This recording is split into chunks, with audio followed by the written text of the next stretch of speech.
Shall I show you my card collection?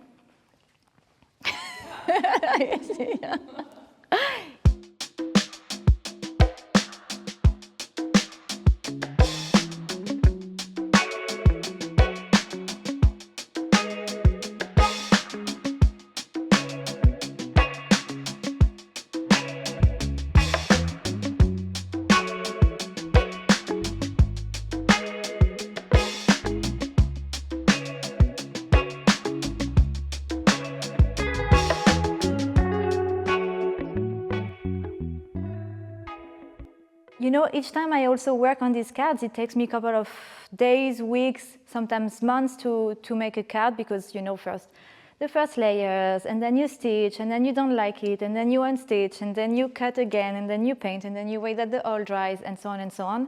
And I'm always trying to question the symbolism of it. What's really interesting for this exhibition is not that I painted the card starting from number 1, 2, 3, 4.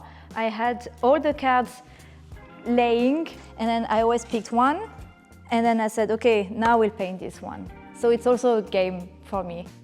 This is where I also was, see, this is all the cards that I already made, and this is where I was just, you know, putting them like this, and then looking at what I would paint first.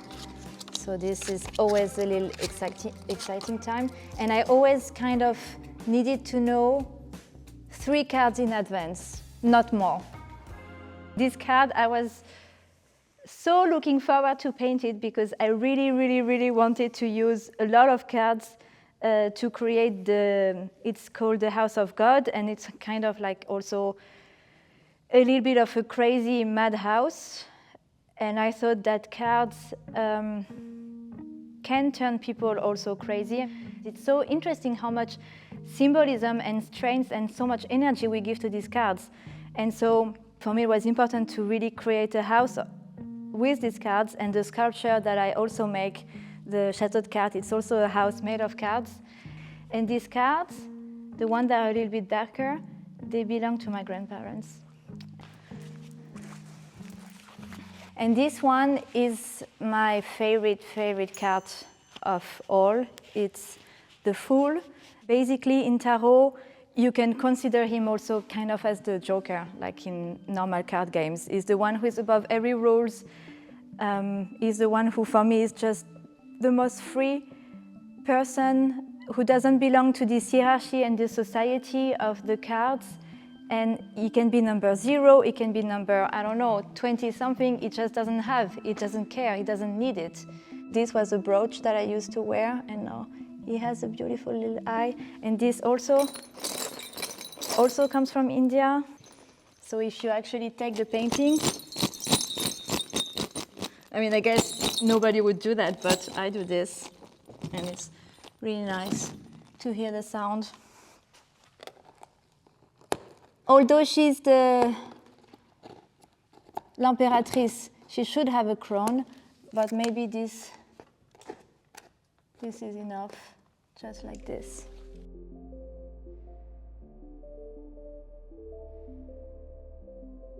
The paintings are never finished until they are in the gallery. Everything can happen. So maybe what you see here now, maybe it will be completely different once it's in the gallery. This is also, I mean, they are all my favorite. I would say this is my favorite, and this is my favorite, and this is my favorite, but this is really one of my favorites. Maybe I show you the back side of the painting, so you can also understand.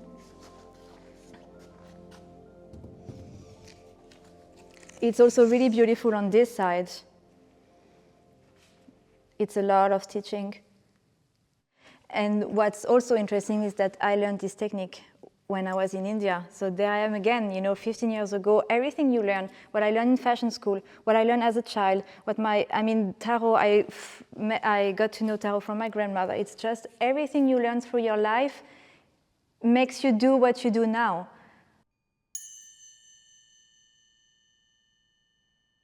I could look at my work and think, why am I doing this? Why do I choose this color? Why I can't be more maybe minimalistic? Why I can't be more abstract? But this is just everything I've done just shaped me the way it is.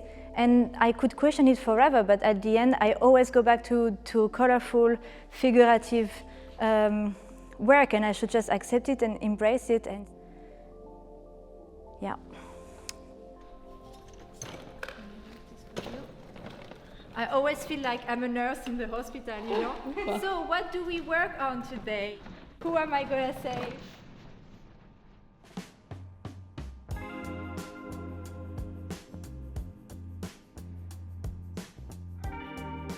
We were 3 people who built the sculpture. And I also love that I didn't have a huge production.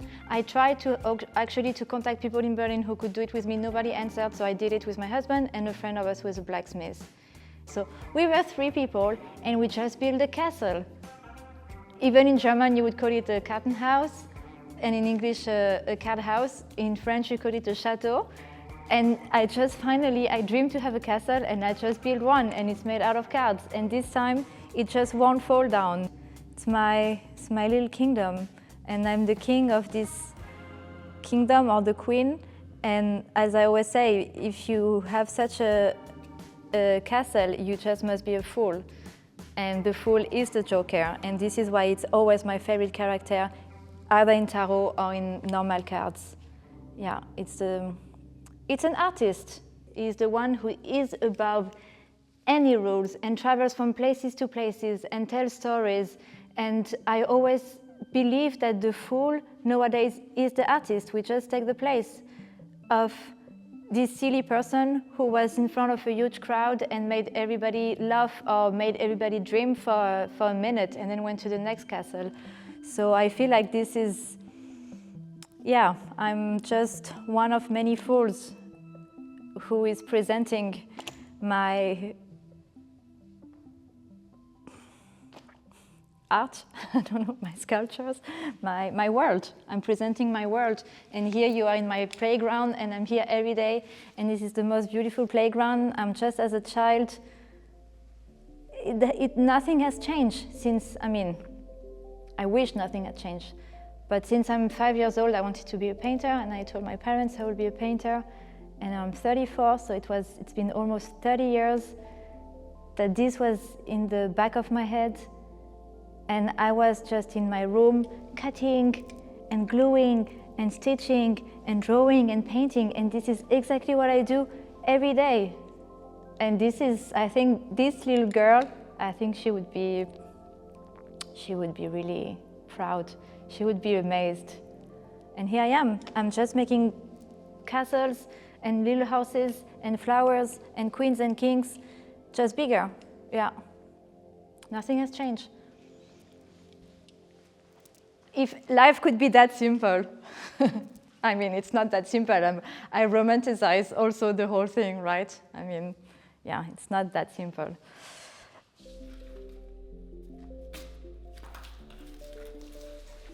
When I explain that this is just what I do, it's just kind of the continuation of my childhood, in a way, these simple pleasures and just playing, like I could do anything else that is more useful to life.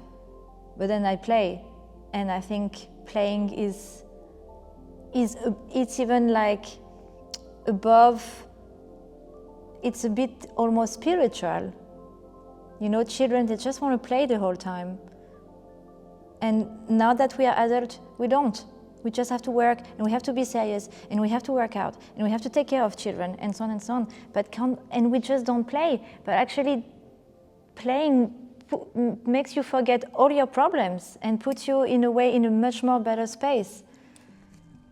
In this moment when we play cards, we are all together, and you talk about everything, but at the same time you focus on the game. And actually you could wonder, is playing cards the whole day a good way to spend your time? Time is the most precious things we have. Shall I be, I don't know, studying, or shall I be painting, or shall I be, I don't know, making sport? But actually, I'd rather just play cards. Then it doesn't matter if you win or if you lose. But I don't know, it's just simple pleasure. And I think this is what makes us really happy, and this is what I'm also looking in my paintings. And of course there is much more thoughts in those paintings, but it's just how can I try to paint a simple moment that is happiness. And yeah, I guess it's a long-term process. Yeah, I think that's it. I think that's all.